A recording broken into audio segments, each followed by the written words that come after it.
Hello दोस्तों, स्वागत है आपका अपने यूट्यूब चैनल मैथ सीख बाय आशीष सर पे।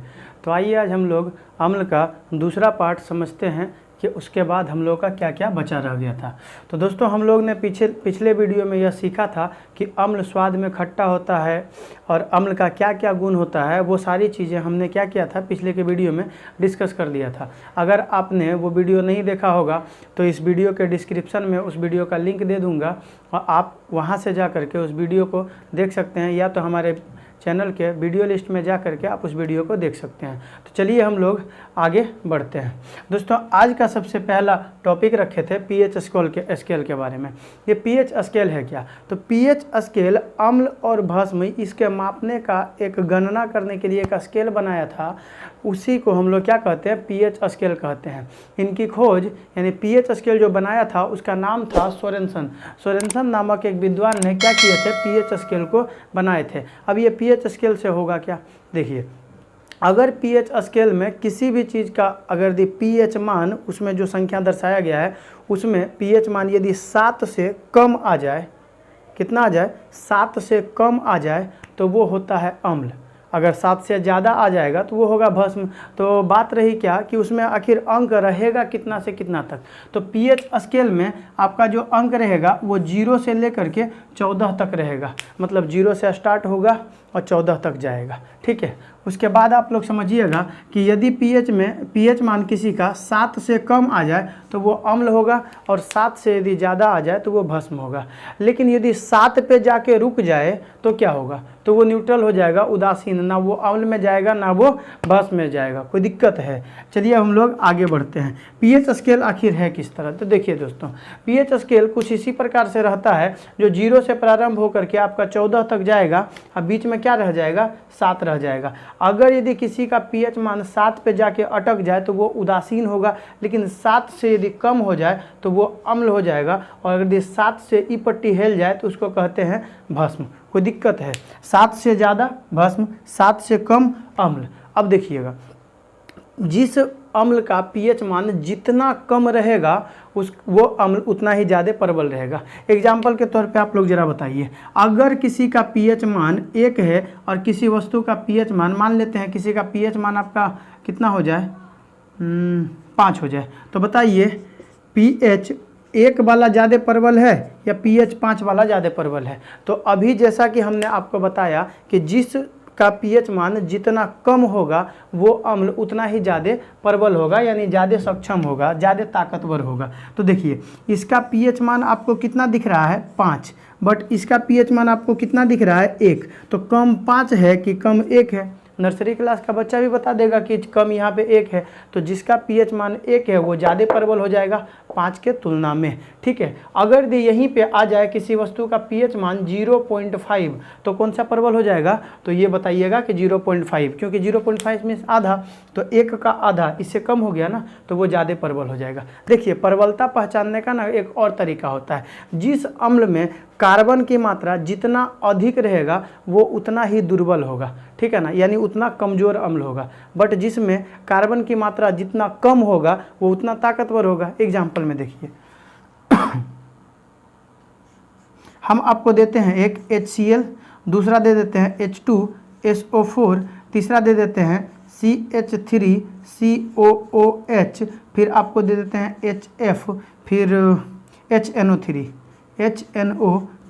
बताइए तो इसमें से सबसे दुर्बल अम्ल आपको कौन सा दिखेगा? तो जैसा कि अभी हम आपको तुरंत बताए थे कि जिस अम्ल में कार्बन की मात्रा जितना अधिक रहेगा वो आपका उतना दुर्बल होगा। तो इसमें देखिए किस अम्ल में कार्बन आपको सबसे अधिक दिखेगा। कार्बन का संकेत C होता है जी, ठीक है ना। तो जिसमें जितना ज़्यादा C नज़र आ रहा है वो कितना क्या होगा, उतना दुर्बल हो जाएगा। तो गौर से देखिए आपका इसमें देखिए 1 कार्बन और यहाँ पे 1 कार्बन, इसमें आपको 2 कार्बन नज़र आ रहा है। क्या और किसी में आपको 2 कार्बन से अधिक नज़र आ रहा है? बोलिएगा जी नहीं, तो ये आपका सबसे दुर्बल होगा। अच्छा एक बात बताइए, इसके बाद कोई और आपको दिख रहा है जिसमें कार्बन है?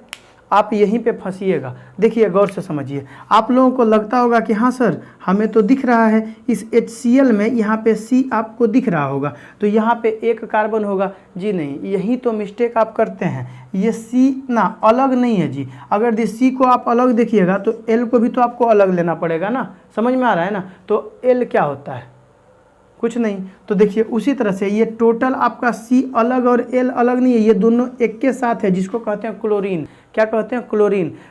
तो देखिए, तो ये C को आप अलग अलग मत देख लीजिएगा, ये Cl एक साथ जुड़ा रहता है, इसको क्लोरीन कहते हैं। तो HCl में आपको एक भी कार्बन नहीं है। तो देखिए बाकी बाद आपका जितना भी अम्ल दिख रहा है HCl, H2SO4, HF, HNO3 सब का सब आपको परवल अम्ल हो जाएगा। क्यों? क्योंकि इसमें आपको कार्बन की मात्रा नहीं दिख रहा है। यहाँ तक कोई दिक्कत है? चलिए अब हम लोग आगे बढ़ते हैं।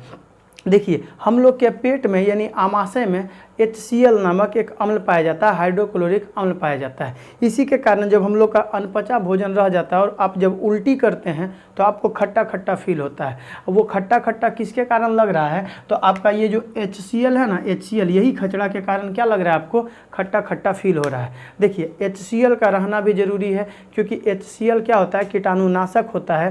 और हम लोग यदि कुछ खाते पीते हैं तो यदि मान लेते हैं आप बिना हाथ धोए खा लिए तो आपका जो मुंह में लार है उसमें तो आपको बहुत सारा कीटाणु मर ही जाएगा। बट अगर यदि कुछ बच गया और आपके पेट में जाएगा तो कौन सा अम्ल मारेगा? आपका HCl उसे नष्ट कर देगा। तो HCl कीटाणुनाशक भी होता है। प्रश्न में पूछा जाता है कि हमारे आमाशय में कीटाणुनाशक के रूप में कौन काम करता है? तो आपका HCl कीटाणुनाशक के रूप में काम करता है।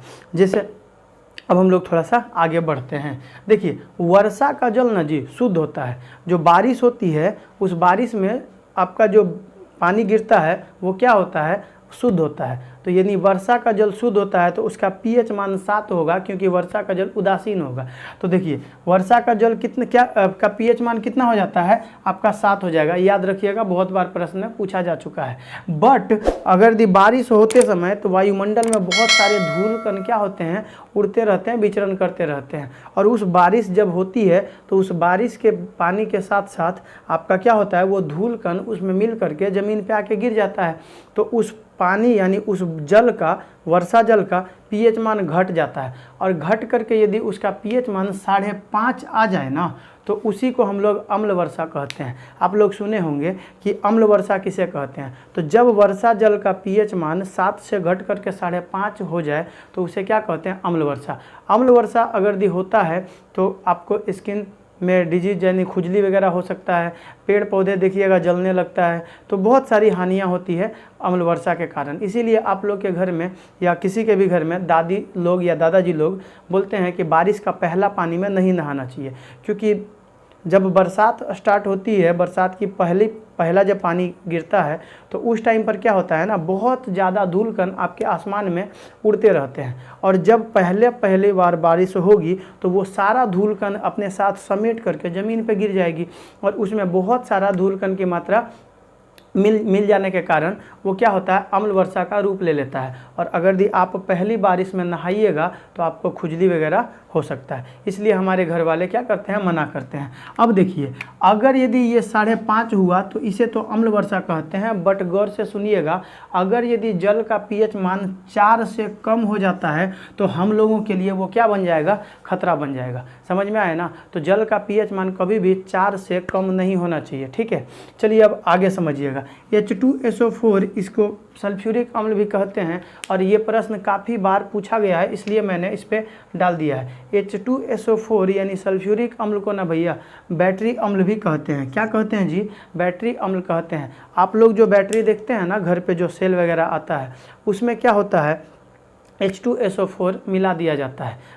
आप लोग जो ऊपर से जो पानी डालते हैं आप बैटरी में, वो नहीं, वो तो शुद्ध जल होता है, वो आपका शुद्ध जल होता है। इसका pH मान 7 होगा। समझ में आया ना? जो बैटरी में आप बाहर से जो उसमें पानी डालते हैं वो शुद्ध जल है, उसका pH मान 7 है। बट उस बैटरी के अंदर में आपका अम्ल डाला जाता है। जो कौन सा अम्ल रहेगा? H2SO4 रहेगा, सल्फ्यूरिक अम्ल रहता है। ठीक है, अब समझिएगा, एक अम्ल होता है जिसमें ना सोना को यानी गोल्ड को घुलाने की शक्ति होती है।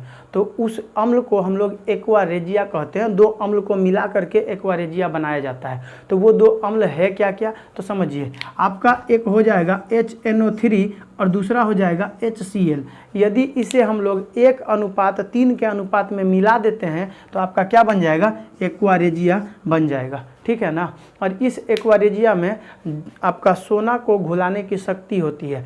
आप लोग स्वर्णकार यानी सोनार के दुकान पे जाइएगा जेवर वगैरह लेने, तो वो एक कटोरी में इस तरह का एक्वा रेजिया रखे रहते हैं। उसमें क्या करेंगे, आपके गोल्ड को उसमें डुबा करके निकाल देंगे ना, तो आपका गोल्ड का वजन घट जाता है। क्यों घटेगा, क्योंकि वो एक्वा रेजिया ने आपका सोना के कुछ मात्रा को क्या करता है, गिरा लेता है अपने अंदर में। तो इसके कारण आपका क्या होता है, सोना का मात्रा घट जाता है। तो देखिए इसमें क्या होती है, आपका सोना को घुलाने की शक्ति होती है। कोई दिक्कत है, इसे किस अनुपात में मिलाया जाता है, तो 1:3 में मिलाया जाता है। आप लोग बोलिएगा कि सर इसका क्या हो जाएगा, तो आपका फॉर्मूला लिख सकते हैं HNO3, इसको आपको एक ही अनुपात में प्लस 3HCl, आपको 1:3 के अनुपात में आपको क्या करना पड़ेगा, मिलाना पड़ेगा, तो एक्वा रेजिया आपका बन जाएगा।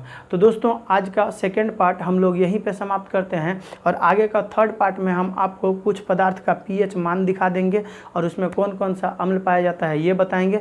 साथ ही साथ हम लोग भस्म को भी समाप्त कर लेंगे। तो मिलेंगे अगले वीडियो में, तब तक के लिए जय हिंद।